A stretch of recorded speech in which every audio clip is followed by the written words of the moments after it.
Rim lawa, tapi kosong je. Tak best lah macam tu. Assalamualaikum, hai guys. Bersama saya Rider Helmet Pink di HQ Superfly. So guys, kalau korang tengok dekat depan mata Pink ni, ada satu rim yang sangat-sangat special, iaitu dia 1 dalam 1000 tau. Korang tahu tak? Inilah nama dia Project 8. Kalau korang tengok dari segi mata kasar dia, warna dia je pun dah memang menarik. Kalau korang tengok ni, mestilah warna pink kan? Sebab Rider Helmet punya review.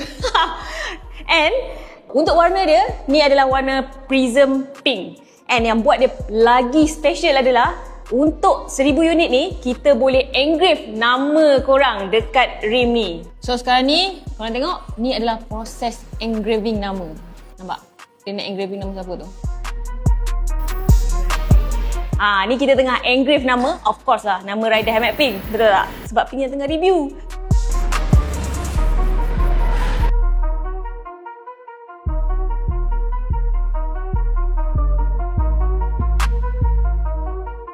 Dah ada dah nama Pink kat sini. Maknanya kontrak confirm sign. Bos, payment. So, kalau korang minat nak engrave nama korang dekat rim Project 8 ni, korang boleh terus dapatkan dekat dealer-dealer berdekatan ataupun datang sendiri ke Superfly punya HQ. Sebab apa? Dia ada 1000 je. Lambat tinggal.